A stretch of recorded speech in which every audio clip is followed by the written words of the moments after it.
Elon Musk বিশ্বের অন্যতম বিত্তশালী ব্যক্তি, যার সম্পদের পরিমাণ 25,000 কোটি ডলারেরও বেশি। তার নামে রয়েছে টেসলা, স্পেসএক্স এবং নিউরোলিঙ্কের মতো বিশ্ববিখ্যাত প্রতিষ্ঠান।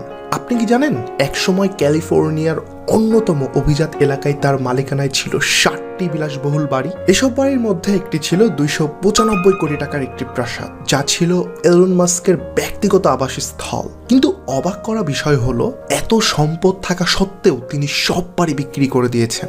এই বিলাসবহুল জীবন ছেড়ে এখন তিনি কোথায় থাকেন?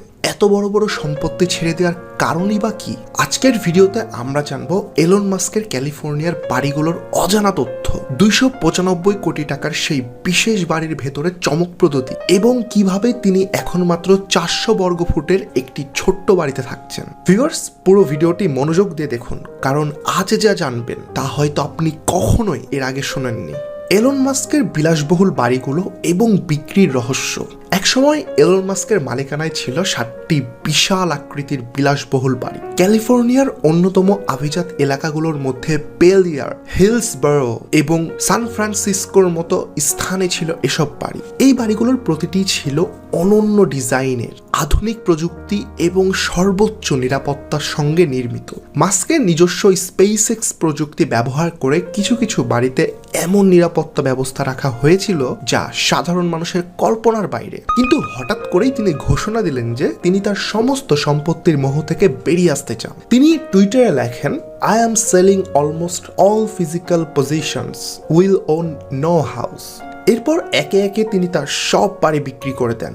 এর মধ্যে একটি বাড়ি, যার দাম 295 কোটি টাকা, সেটি কিনে নিয়েছিলেন টেকনোলজি ব্যবসায়ী এবং বিখ্যাত উদ্যোক্তা কেন হাওয়ে। 295 কোটি টাকার বাড়ির আসল চিত্র বিলাসিতা নাকি শুধুই অতীত?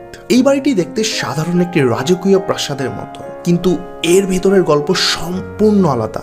একসময় এটি ইলন মাস্কের অন্যতম দামি সম্পত্তির মধ্যে একটি ছিল। এটি ক্যালিফোর্নিয়ার অন্যতম ধনী এলাকা বেল এয়ারে অবস্থিত, যেখানে হলিউড তারকা ও ধনী ব্যবসায়ীরা বাস করেন। বাড়িটির ডিজাইন ইউরোপিয়ান স্টাইলে করা হয়েছে, যেখানে রয়েছে উঁচু ছাদ, প্রশস্ত বারান্দা এবং চারপাশে সবুজ গাছপালা। এই সম্পত্তির বিশেষত্ব শুধু এর আর্কিটেকচার নয়, বরং এর বিশাল জায়গা এবং বিলাসবহুল অভ্যন্তরীণ ডিজাইন। ভেতরে ছিল একাধিক শয়নকক্ষ, ব্যক্তিগত জিম, ইনডোর সুইমিং পুল এবং একটি বড় গ্রন্থাগার। এই বাড়িটি মাস্কের ব্যক্তিগত রিসোর্টের মতো ছিল, যেখানে তিনি পরিবার এবং ঘনিষ্ঠ বন্ধু বান্ধবদের নিয়ে সময় কাটাতেন। এখানে একটি হাইটেক অফিস রুমও ছিল, যেখানে তিনি টেসলা, স্পেসএক্স এবং নিউরোলিঙ্কের বিভিন্ন বড় বড় প্রজেক্ট নিয়ে কাজ করতেন। কিন্তু এত বিলাসবহুল জীবন ছেড়ে তিনি কেন সব বিক্রি করলেন? মাস্কের মতে তিনি কোনো বিলাসবহুল জীবন যাপনের পক্ষে নন, বরং ভবিষ্যতের উন্নয়ন এবং মহাকাশ প্রযুক্তির গবেষণার পেছনে সম্পদের বিনিয়োগ করতে চান তিনি। এলন মাস্ক এখন কোথায় থাকেন?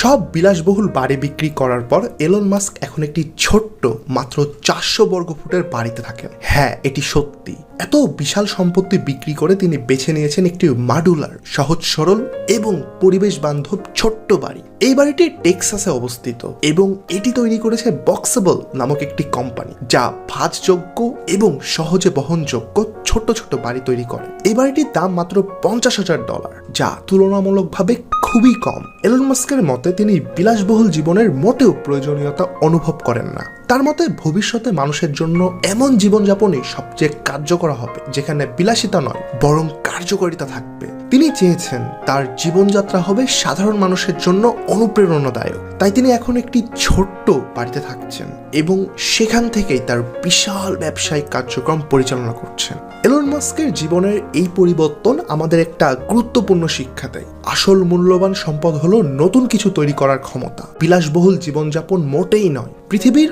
অন্যতম শীর্ষ ধনী হয়েও তিনি অত্যন্ত সাধারণভাবে জীবনযাপন করছেন এবং তার সমস্ত সম্পদ ভবিষ্যৎ প্রযুক্তির উন্নয়নে ব্যয় করছেন। আপনি কি মনে করেন মাস্কের এই সিদ্ধান্ত সঠিক ছিল? আপনার যদি এত টাকা থাকতো, আপনিও কি এই রকম জীবন বেছে নিতেন?